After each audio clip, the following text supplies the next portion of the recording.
Well, good morning, everyone. Hi. It's nice to see all of you. It's June 2nd, but feels like January 2nd. I don't know what's happening with the weather nowadays, but it may snow this weekend. I'm not sure, but we'll see what happens. How's everybody doing? It's great to see you. I missed you guys last month, but you were in good hands with my colleague, Jocelyn Maminta.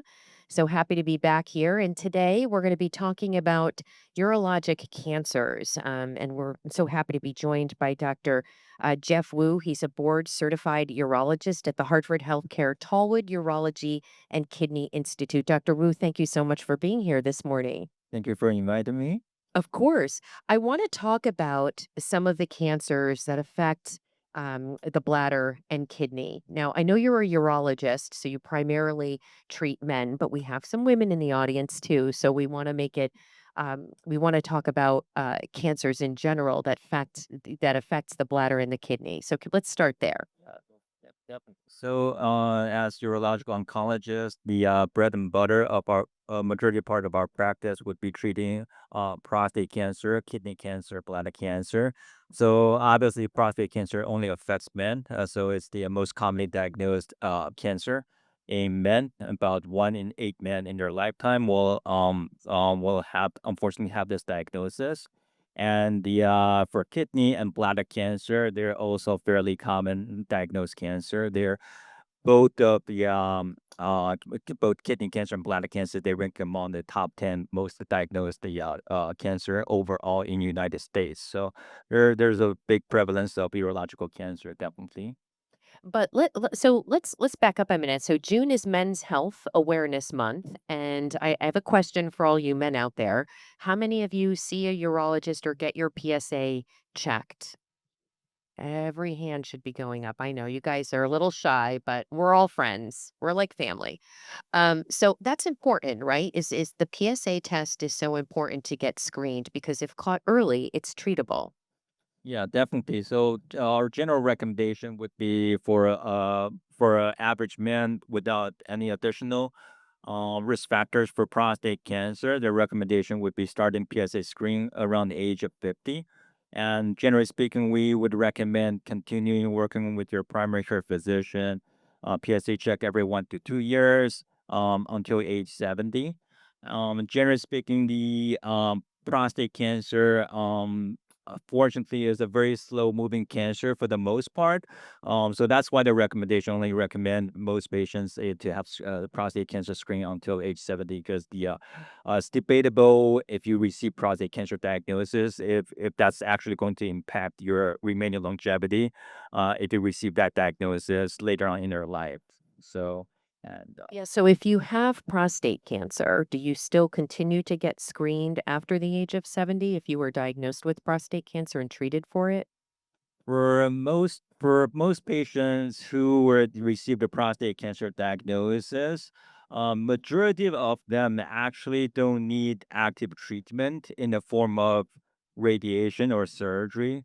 Most men actually were diagnosed with the generally speaking low grade prostate cancer that we generally speaking we would be as urologists would be watching the cancer with you in the form of regular PSA check on rectal exam plus minus MRI and the interval biopsy to see if the disease have upstaged over time. And obviously, if the disease upstaged, that would change the algorithm, and then we'll open up the discussion for treatment. But I'd say that for most men who receive prostate cancer diagnosis, most of them actually have prostate cancer that can be washed. And let's talk about right, you can do the watchful waiting, right? And let's talk about the numbers there and the numbers and why they're so important. When you have a PSA test, if your numbers come back, can you just explain that process? So yeah, so that's a good question. So for the ease of practice and referral, generally speaking, we have an artificial cutoff. So that generally speaking, PSF4 will trigger, will more or less automatically trigger a urology referral from primary care physician's office. But that's mostly for the ease of referral patterns. So and because it would be very challenging for to expect primary physician to take a deep dive for every single elevated PSA diagnosis. But I would say that generally speaking, the PSA elevation does not automatically equate to prostate cancer. PSA ultimately it is a protein that's secreted by prostate. So generally speaking, as men age, your prostate will naturally grow larger over time under the testosterone stimulation. So it's normal for PSA to climb slowly over time as your prostate gets a little larger as you get older. But we use PSA as a screening test because prostate cancer tend to secrete PSA out of proportion to the size of the prostate. Okay. So that's why we use it as a screening tool. But high PSA does not automatically equate to prostate cancer. That's what I tell most patients. And PSA is prostate specific antigen? That is correct. Yeah, that's correct. Okay, I know something. It's about all, but now when at what point do you decide or what are the numbers coming back that you would say it's watchful waiting? So generally speaking, when patients initially receive elevated PSA diagnosis, we would do is I would check PSA again. That's usually the first step of action, as opposed to jumping into any invasive test or any additional test, because PSA, just like any vital signs or any other lab values, can fluctuate over time. And there's the also the just with any test, there's a acceptable range of fluctuation. So generally speaking, we check PSA to make sure it's consistently elevated over multiple checks. Okay. So after you receive the elevated PSA diagnosis, generally speaking, we use the artificial cutoff of 4. Then we open up a discussion about whether you, based on your age and your underlying medical diagnosis, just usually it's a conversation to see if you want to keep going down the algorithm of continuing with the diagnosis or a diagnostic algorithm. And generally speaking, that can be in the form of a prostate MRI, or it can be in the form of urine test or a blood test to further risk stratify you to see what's the percentage chance that for you to have a prostate cancer based on your urine or blood work. And from the depending on how much diagnostic tests you want to do, and after all those tests come back, then we can make a decision on if you want to proceed with the invasive test. That usually is in the form of a prostate biopsy. So that, generally speaking, would be the diagnostic algorithm. We check the PSA and the imaging test plus minus blood and urine work, depending on your preference. Then we open up the discussion about prostate biopsy based on based on those information. And let's talk about you talked about an enlarged prostate. That doesn't necessarily always mean cancer, right? As men age, their prostate can become enlarged, but doesn't necessarily mean cancer. Can you talk a little bit about that? Yeah. So a lot of times when patients come to office, when they receive the diagnosis of benign prostate hyperplasia, or when they receive the diagnosis of prostate cancer, they'd ask me what kind of symptoms would they have, or they would want to see if their symptoms they're having can be linked to their diagnosis. But generally speaking, in the realm of urology, the diagnosis of BPH and prostate cancer, they're considered as distinct entities. So you can have um, BPH, benign prostate hyperplasia, and symptoms, and with no prostate cancer. Or you can have prostate cancer and have no BPH, no symptoms. Or you can have both of them. You can have BPH and prostate cancer together. Okay, so there's a lot of overlap in terms of those symptoms, but your urological symptoms does not necessarily always associate with the prostate cancer diagnosis. So let's talk about some of the risk factors and the symptoms. So obviously, family history would be one, as we see with many cancers, but let's talk about the risk factors and the symptoms that men should be looking out for. Yeah, so for prostate cancer, I'd say generally speaking, for most patients, unless the disease is fairly advanced, most of them would not have any symptoms when they receive diagnosis. Usually, by the time when they have symptoms such as difficulty with urination, blood in urine, blood in semen, that would mean that their prostate cancer is fairly advanced. So unfortunately, the prostate cancer is a fairly silent cancer, and most patients their diagnosis is picked up on regular PSA screening. And that's why the PSA test is so important. Yeah, exactly. And so some of the risk factors are, And to our best knowledge, the prostate cancer, unlike like lung cancer or bladder cancer, to our best knowledge, there's no association with environmental factors. It has a very strong genetic component to it. So if you have a family history of prostate cancer or any other additional cancer, colon cancer, breast cancer specifically, share a gene mutation with prostate cancer. So if you have a strong family history of cancer, and you're between the age of 50, 75, and I think it definitely worthwhile to check your PSA and talk to your PCP if your PSA come back slightly elevated. so if you do have a family history, you can go up to age 75 for PSA, right? Sorry, I misspoke. So generous speaking would still be It'd still be 70 50 to to 70. 70. But if you do have a strong family history, or in the generous speaking, we would recommend you to start PSA screening earlier, as early as the 40 to 45.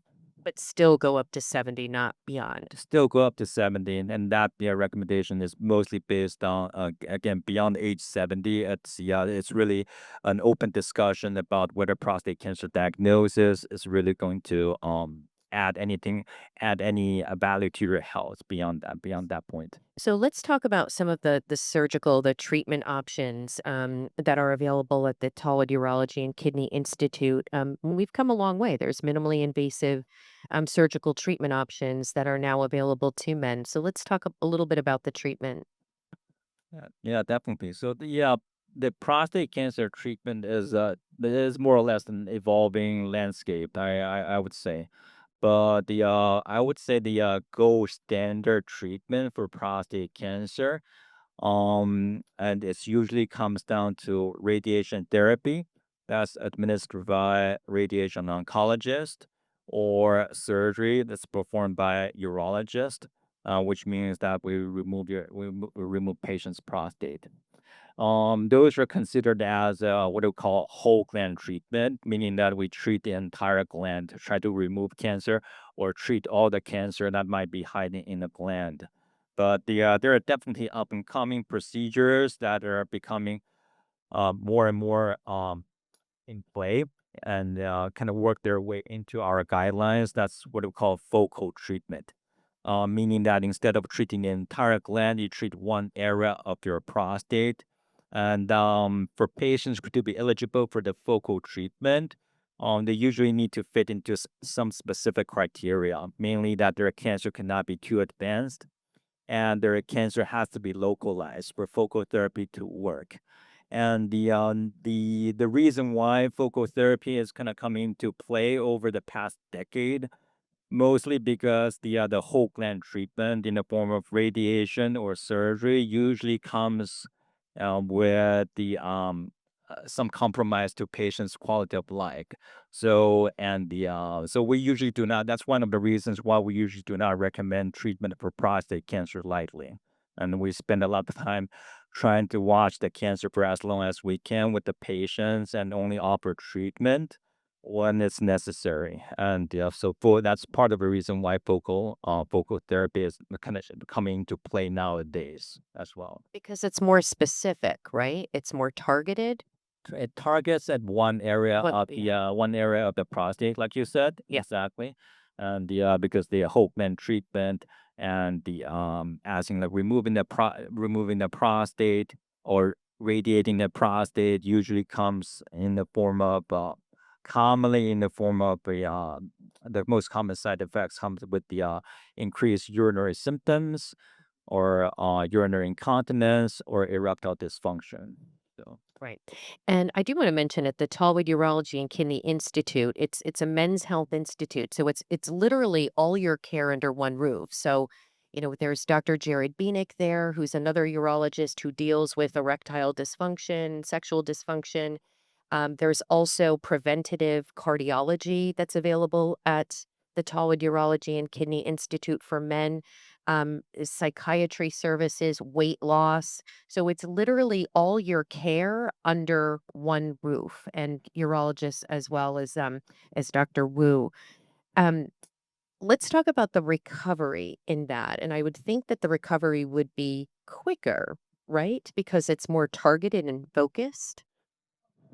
yeah, so if we talk about, yeah, so we've come a long way with surgery. So it used to be prostate cancer surgery used to be involved in open incision, and the patient will stay in the hospital for a week and associated with significant blood loss. But we've come a long way. So pretty much all the prostate cancer removal surgery nowadays done in the United States is done laparoscopically and with robotic assistance, meaning that you have small incisions in your abdomen to bring instruments and delicately dissect out your prostate, and we connect your urinary tract.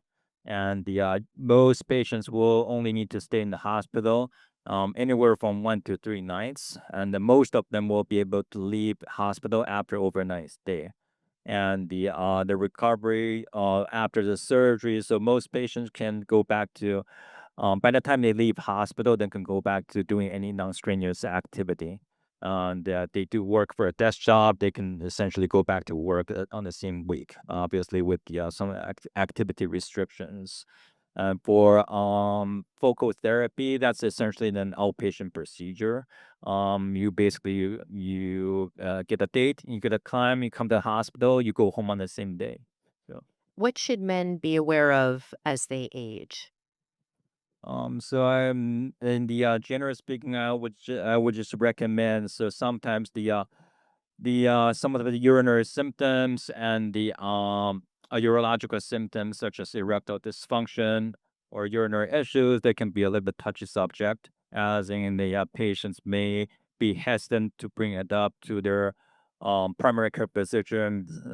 But generally speaking, they accept that as as part of aging, which is true. The erectile dysfunction, low libido, and urinary symptoms. A lot of it is associated with aging, but there are fairly effective treatment out there, a medical treatment or a surgical treatment for urination, for erectile dysfunction. So I would just recommend patients to kind of bring up what concerns them, and it's never hurts to bring up the topic to and then explore what options are out there.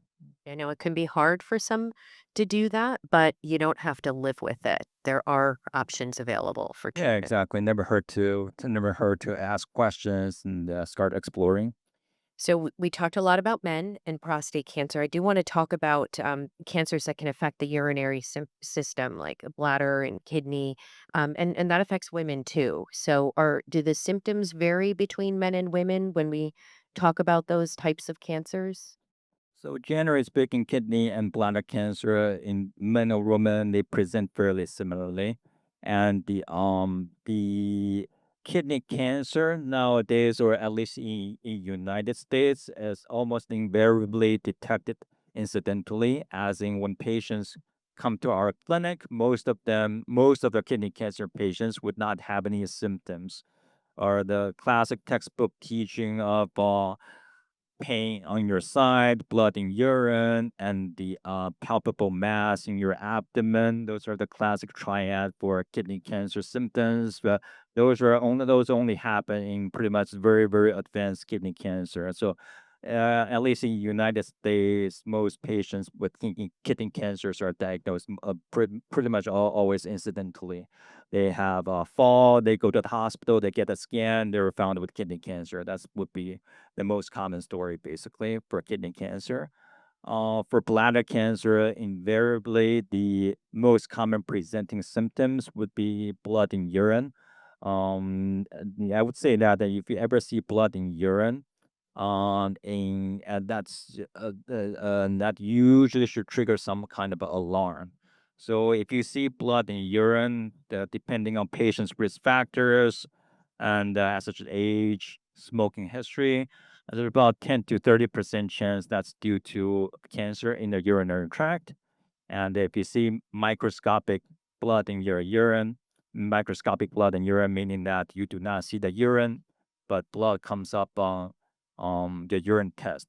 About the depending on patient's risk factors, is about 1 to 10% chance for that to be for that to be to come from urinary tract cancer. And what are some of the treatment options for both, for either cancer? So for kidney cancer specifically, the gold standard treatment would be one would be surgery in the form of removing entire kidney or removing only part of the kidney, depending on the size of the tumor.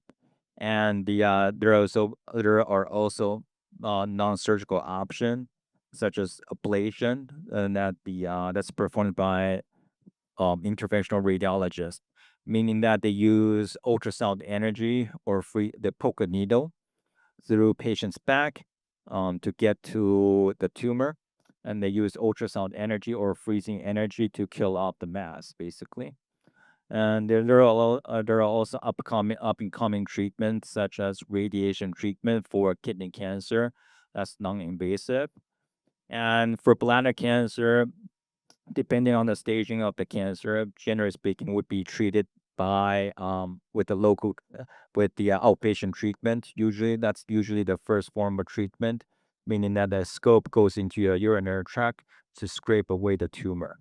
Again, depending on the staging of the bladder cancer, there could be additional follow-up treatment, that potentially leading to removal of the entire bladder.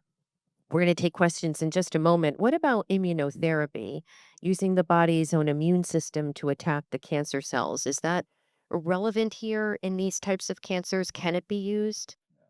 So immunotherapy is definitely an up and coming treatment, or it's been developing for decades, basically, but it's becoming more and more prominent. And the for kidney cancer, it's more relevant in patients who cannot undergo surgery, and the immunotherapy will be able to hold cancer off and to buy patients some time.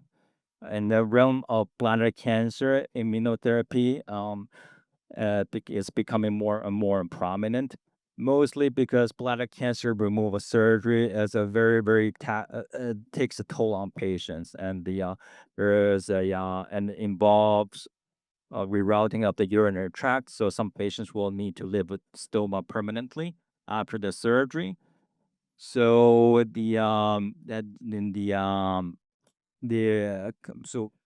comparison to the bladder removal surgery, there's also what do we call bladder sparing approach to treat the advanced prostate cancer, and that's where the immunotherapy kind of comes into play nowadays. So, for patients who wants to explore the option of keeping their bladder, so immunotherapy can immunotherapy in conjunction with the um scraping of the bladder as well as radiation a lot of times can save patients bladder and they save their quality of life.